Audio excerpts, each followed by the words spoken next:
Olá, alunos da Escola Antônio Burgos, alunos do segundo ano do ensino médio. Prazer enorme estar aqui com vocês mais uma vez para que possamos dar continuidade aos nossos estudos de Química. Desta vez estaremos aí continuando as abordagens sobre equilíbrio químico.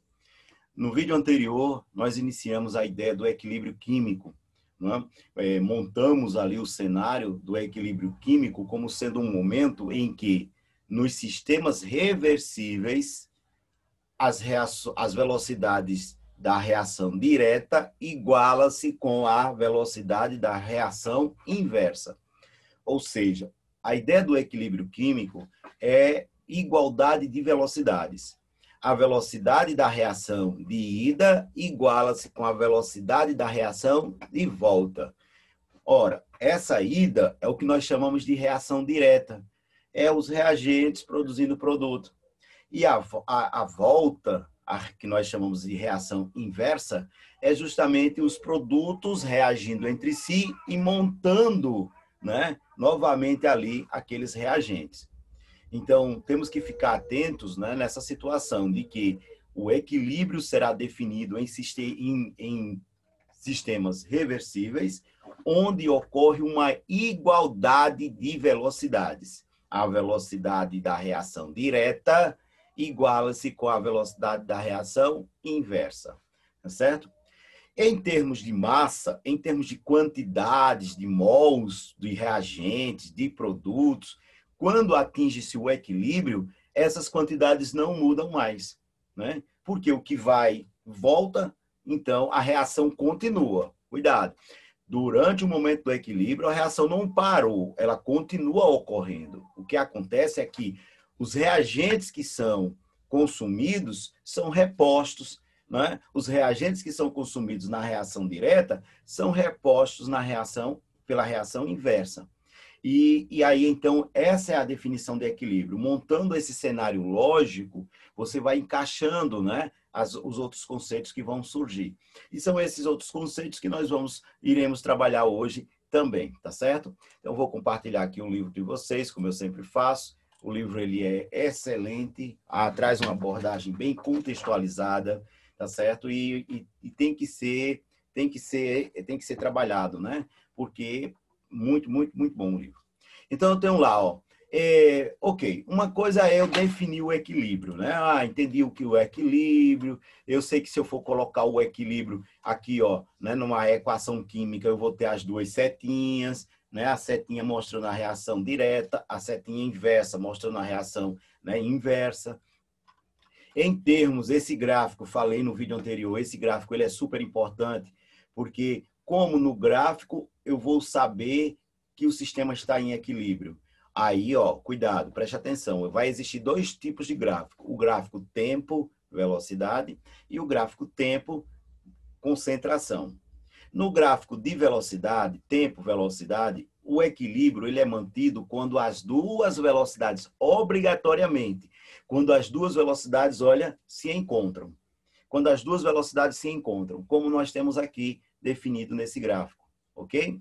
Já no gráfico de concentração, o equilíbrio não é obrigatoriamente quando os valores se encontram. Quando os gráficos, eles podem até se encontrar no gráfico de concentração. Concentração vezes o tempo. Eles podem até se encontrar, mas não é isso que define o equilíbrio. O que define o equilíbrio é a partir do momento em que eles não sofrem mais alterações. Aquela função atinge ali o patamar, né? Atinge um patamarzinho. Então, a partir daquele momento em que não há mais alteração nos valores de massa, certo? O gráfico vai ficar paralelo ali, né, ao eixo tempo, ao eixo X do tempo. Então, nós teremos ali uma definição do equilíbrio, uma definição do equilíbrio.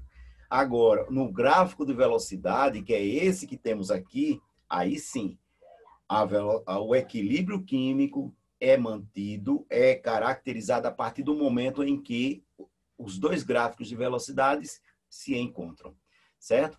E aí nós temos essas situações, tá certo?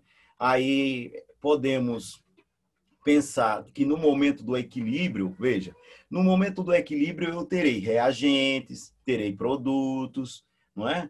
porque um está ali, né, convertendo-se no outro. Então, no momento do equilíbrio, eu tenho reagentes, eu tenho uma certa quantidade de reagentes, eu terei uma certa quantidade de produtos. Aí é onde surge, né, a gente falou aqui desses gases, ok, de pressão parcial, né? Se eu tenho uma mistura de gases, cada gás ali vai exercer uma certa pressão, né? E o somatório de todos os gases ali existentes vai dar a pressão total daqueles gases. Isso é bem lógico. Ok, olha essa situação aqui, né? Veja, por que falou de pressão? Porque no momento do equilíbrio é importante caracterizar esse momento. E aí vai existir uma grandeza chamada de constante de equilíbrio. A constante de equilíbrio ela vai caracterizar o momento do equilíbrio. Como assim, professor? No sentido de dizer se a reação ela atingiu muito rápido o equilíbrio, se ela não produziu quase produto nenhum e já atingiu o equilíbrio, ou se ela se desenvolveu bastante, produziu bastante produto para só depois ter atingido o equilíbrio. Não é? Então, o valor da constante de equilíbrio ela vai te dar uma noção, né, do quanto aquela reação se desenvolveu, o quanto ela caminhou, o quanto ela produziu, de fato, de produtos até ter atingido o momento do equilíbrio. Isso é importante. Por quê? Por que a constante de equilíbrio é importante? Porque é importante saber até onde a reação, né, produziu produtos. Digamos que eu esteja falando de um produto de interesse comercial importante, como matéria-prima de uma indústria. Então, é importante saber que tal reação vai produzir tanto de produto e depois atinge seu equilíbrio, né? Não vai produzir, não vai alterar mais essa quantidade. Tá certo? Aí nós podemos calcular o valor da constante de equilíbrio em termos de pressões parciais, ó. Por isso que o livro de vocês abordou pressões, tá certo? Pressões e concentrações. Existem duas formas de você encontrar a constante de equilíbrio, tá certo? Existe a constante de equilíbrio em termos de concentração e existe a constante de equilíbrio em termos de pressões parciais. No caso aqui, ó, o dióxido de enxofre mais gás oxigênio formando trióxido de enxofre. Reação tem que estar ali na equaçãozinha toda balanceada, tá certo? Tem que estar toda balanceadazinha. E aqui ele está mostrando valores, né? Valores durante o equilíbrio, tá certo? Ó, dados de equilíbrio e constante de equilíbrio de reação a 1000, né? A 1000K, 1000 Kelvin, né? Temperatura. Bem, o que é que nós temos aqui, pessoal? O que nós temos aqui é o seguinte, ó, nós vamos ter quantidade, né, de dióxido de enxofre, mas a quantidade não está sendo representada em concentração, está sendo representada em sua pressão parcial. A pressão parcial do dióxido de enxofre no momento desse equilíbrio, tem lá a pressão parcial do oxigênio no momento desse equilíbrio, tem a pressão parcial do trióxido de enxofre nesse equilíbrio e tem lá a constante de equilíbrio que foi encontrada. Então, aí, quanto maior for o valor da constante, mais produtos teremos ali no momento do equilíbrio. Quanto menor a constante de equilíbrio, menos produtos eu tenho durante o momento do equilíbrio. Né? Então, a constante de equilíbrio ela vai estar diretamente relacionada com esse entendimento, com a quantidade de produtos. Né? E, logicamente, para produzir produtos, teve que mexer nas quantidades de reagente, porque é tudo encaixado, lógico. Né? Mas vamos lá. Mas como é, professor, você está falando demais aí sobre a constante de equilíbrio, como é que encontra, de fato, a constante de equilíbrio? Simples. Olá. Primeiro, se eu estou fazendo a constante de equilíbrio em termos de pressões, aí eu vou usar só os componentes que estejam no estado gasoso. Né? Aqui, ó. Por acaso, os três aqui estão em estado gasoso, tá certo? Aqui, o dióxido é gasoso, o gás oxigênio é gasoso, o trióxido de enxofre é gasoso. Aí, quando você vem para cá, ó, para constante, né? Para constante, certo? Aí é simplesmente fazer isso, ó. Preste atenção. Pega lá a pressão parcial do que é produto e divide pela pressão parcial do que é reagente. Como eu tenho dois reagentes, ó, o oxigênio e o SO2, o dióxido, eles serão multiplicados entre si. Ó. A pressão parcial do dióxido será multiplicada pela pressão parcial do gás oxigênio. Agora, detalhe, isso aí é onde? Lá no denominador, na parte de baixo da fração. Na parte de baixo da fração, grave isso, para não trocar, que isso o pessoal troca bastante. Na parte de baixo da fração, no denominador, eu coloco o quê? Eu coloco as pressões parciais referentes aos reagentes, referentes aos reagentes. Tá vendo aqui, ó? Quem são os reagentes aqui, ó? SO2 e o gás oxigênio, né? O dióxido de enxofre e o gás oxigênio. Pois bem, tá aqui, ó, certo? E lá na parte de cima, o trióxido de enxofre, eu tenho ele como produto, é o numerador. Então, no numerador, na parte de cima da fração, eu coloco quem é o quê? Quem é produto. Pronto, acabou-se. Ah, professor, e esses expoentes que tem aí? Não tem problema. Esses expoentes, ó, no trióxido, lá no numerador, ó, tá ao quadrado. No dióxido, tá ao quadrado. No gás oxigênio está elevado a 1, né, que está aí subentendido. Esses expoentes vêm da onde? São os coeficientes do balanceamento. Ó. Cada um não tem o seu coeficiente. Ó. No caso aí, ó, lá, o oxigênio é 1, o dióxido é 2, o trióxido é 2. E são esses valores que estão sendo colocados como expoentes, né, aí, né, na obtenção da constante de equilíbrio. Tá certo?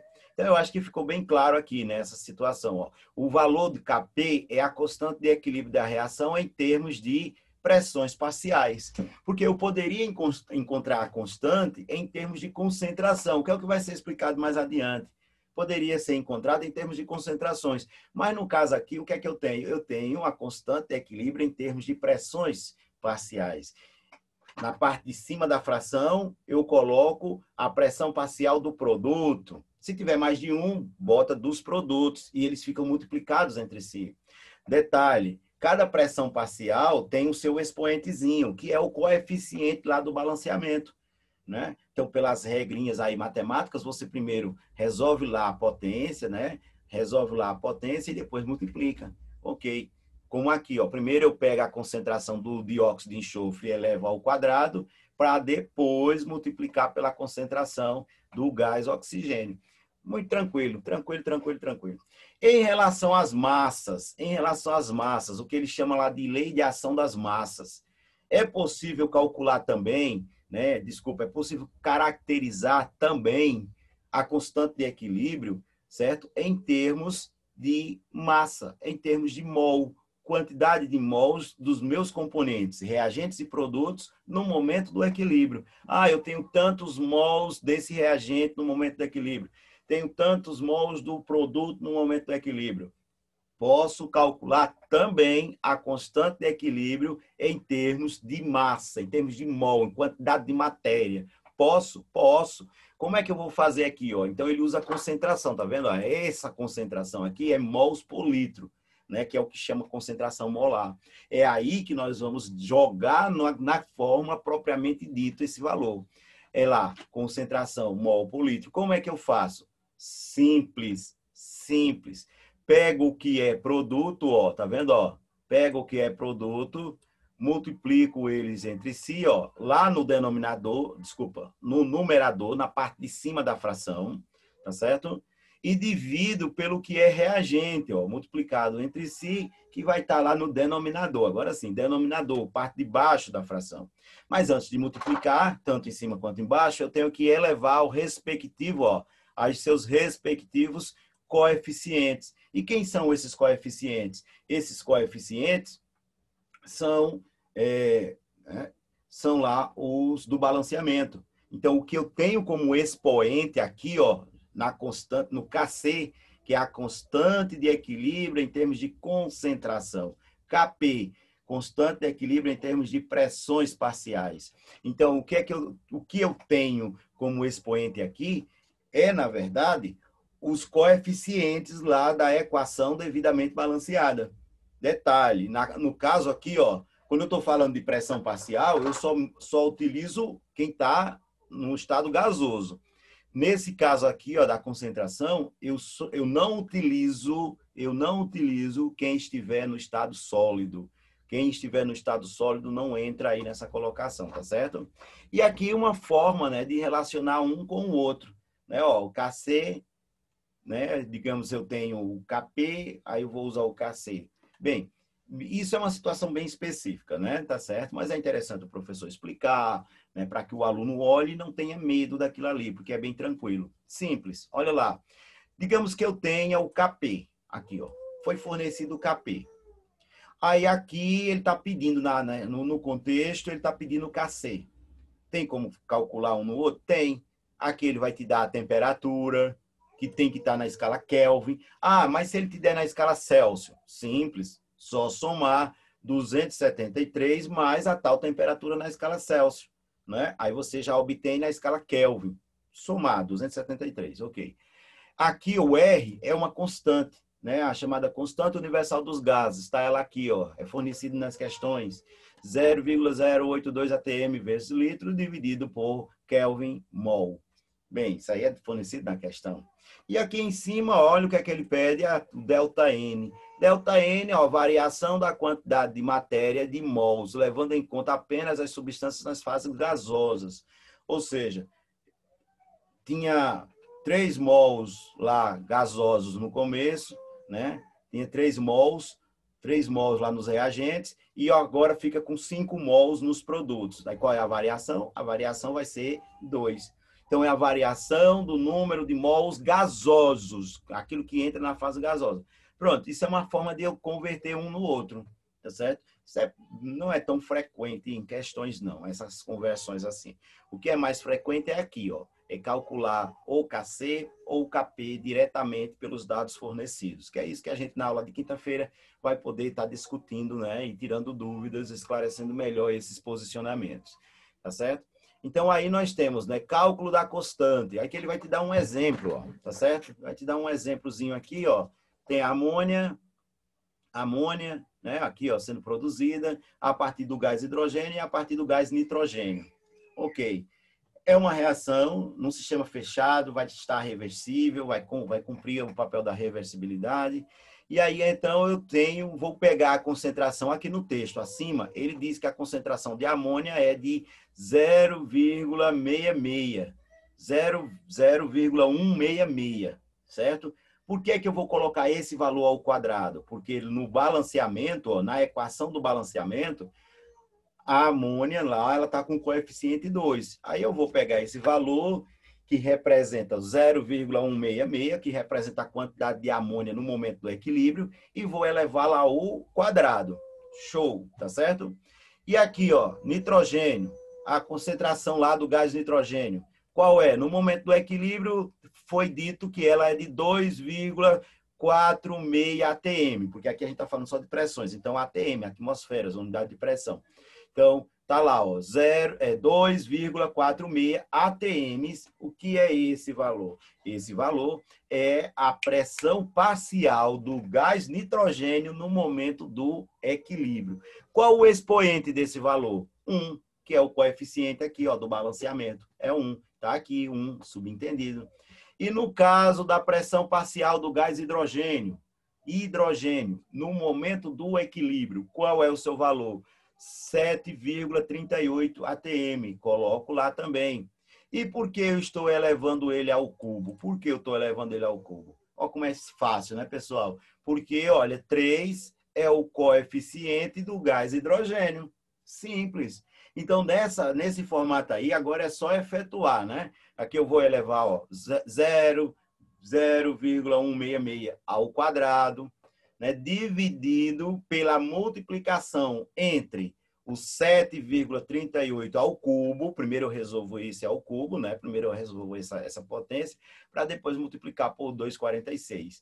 Quando resolver tudo aí, vai me dar uma constante de equilíbrio em termos de pressão parcial no valor de 2,79 vezes 10 elevado a menos 5, certo? E é esse valor que vai estar passando para você o quanto de produto é produzido naquela condição que foi estabelecido o equilíbrio, certo? Então, toda a questão é buscar a constante de equilíbrio, quer seja em valor de pressão, quer seja em valor de massa, né? Aqui, ó, uma outra situaçãozinha aqui, ó, tá certo? Onde ele tem aqui os valores, ó, ele te dá os valores inicial, a variação que ocorreu, tá certo? Ó. E o que é importante é justamente as quantidades no momento do equilíbrio, certo? No momento do equilíbrio. Pessoal, o aluno aqui ele tem que ficar ele tem que estar bem centrado na ideia das proporcionalidades. quando eu faço o balanceamento não é só para igualar. O balanceamento vai te dar a proporção das substâncias que estão reagindo entre si, das substâncias que estarão sendo produzidas pela reação. Então, quando nós temos, por exemplo, aqui uma equaçãozinha, e essa equaçãozinha, uma equação química, e essa equação química, ela te dá, por exemplo, quantidades iniciais, a quantidade final, tem como saber quanto foi consumido. E sabendo quanto foi consumido, olhando as proporções, tem como saber a quantidade de outros que também tinha sido consumido, a quantidade de outros que tenha sido produzido. Né? Então, isso aí é um treinozinho de raciocínio lógico que o aluno também tem que fazer. Mas vamos lá, nesse momento eu estou explicando o constante de equilíbrio. Então, uma coisa de cada vez, né? Para não embolar demais o meio do campo. Uma coisa de cada vez. Então, ele te dá aqui, ó, né? Nesse outro exemplo, ele te dá uma equaçãozinha onde eu tenho o gás, o dióxido de carbono gasoso, mais gás hidrogênio, formando monóxido de carbono e água. Tudo aqui no estado gasoso. Quer dizer que tudo tem pressão parcial. Como tudo tem pressão parcial, então eu vou poder utilizar os valores de pressão parcial para definir a constante de equilíbrio. Então, por exemplo, aqui, ó, na parte de cima da fração que me dá a constante de equilíbrio, da formulazinha. A parte de cima é o quê? Numerador. E o numerador vai fazer referência a quem? Aos produtos. Por isso que eu vou pegar aqui, ó, pressão parcial do monóxido, que é o CO, vezes a pressão parcial da água, né, o H2O. E, professor, não teve expoentes aqui. Por que não teve expoentes? Porque os coeficientes, após o balanceamento, ficou tudo, ó, 1, 1, 1 e 1. Todos os coeficientes é 1. Né? Então, na hora de colocar lá como expoente, ele fica subentendido também. Tá certo? Tranquilo. E o que eu chamo o que é que eu chamo de denominador, nesse caso aqui, será as concentrações, desculpa, será as pressões, que aqui a gente está falando de pressões. Poderia ser concentração também, né? Se eu estivesse falando da constante de equilíbrio em termos de concentração. Mas nós ainda estamos falando em termos de pressão. Então, o que eu chamo aqui, ó, de pressão parcial, né, dos reagentes, é o que vai ser justamente o meu denominador, ó, 3,87, tá vendo, ó, vezes 1,82, tá certo? Ó, que são os dois reagentes. E após você efetuar, né, multiplicar aqueles dois termos que estão na parte de cima da fração, no numerador, e dividir pelo resultado da multiplicação desses dois termos que estão na parte de baixo, no denominador, nós vamos obter aqui um valor, 0,11, tá certo? Bem, 0,11. E esse 0,11 será o quê? Será a constante, né, de equilíbrio em termos de pressão parcial. Pessoal, a interpretação desse valor, que é o que ele está pedindo aqui, ó, a interpretação é justamente essa, é te dar uma ideia, né, da quantidade, né, que vai estar associado com o rendimento dessa reação. Né? Por exemplo, aqui, ó, pelo livro, ó, no exemplo da reação da amônia, obteve-se 2,79 vezes 10 elevado a menos 5. Esse valor está entre 0 e 1, ou seja, no equilíbrio, as pressões parciais de hidrogênio e nitrogênio são maiores do que a pressão parcial da amônia. Ou seja, então quer dizer que produziu pouca amônia, não é? Olha aí, pouco produto. E se for um produto de interesse comercial, não é importante saber o quanto dele é produzido, não? Claro que sim, né? Então, a produção da amônia nas condições desse equilíbrio não apresenta bom rendimento, porque a quantidade dela é muito pequenininha. Mas se o valor tiver, né, for um valor bem maior, quanto maior for o valor, né, você já percebeu, quanto maior for o valor da constante de equilíbrio, maior nós teremos a consideração de rendimento, mais produtos está ali sendo produzido, tá certo? Olha o que ele diz aqui, ó, valores maiores que 1 significam que o numerador é maior que o denominador, claro, né? Portanto, o valor obtido pela multiplicação das concentrações é maior e isso significa que a reação favorece a formação de produtos. Traduzindo, valores maiores que 1, quanto maior ele for, mas principalmente a partir do momento que eu tenho ele maior que 1, aí eu já estou dizendo que eu tenho mais produtos do que reagentes. naquele momento que se chegou no equilíbrio. E com isso, quanto maior o valor da constante de equilíbrio, quer seja ela em pressão parcial ou em concentração, maior será o rendimento da reação. Volto a dizer mais uma vez, entender essa constante, ter a noção do rendimento é importante. Por quê? Porque nós podemos estar falando de um produto de valor comercial, e sendo assim, é importante saber o quanto dele está sendo produzido ali no andamento dessa reação. Ok, pessoal, prazer enorme estar aqui com vocês. Próxima aula nossa na quinta-feira, estaremos tirando dúvidas sobre esses cálculos de constante de equilíbrio. Então, prazer enorme. Tchau, tchau. Fiquem com Deus. Tchau, pessoal.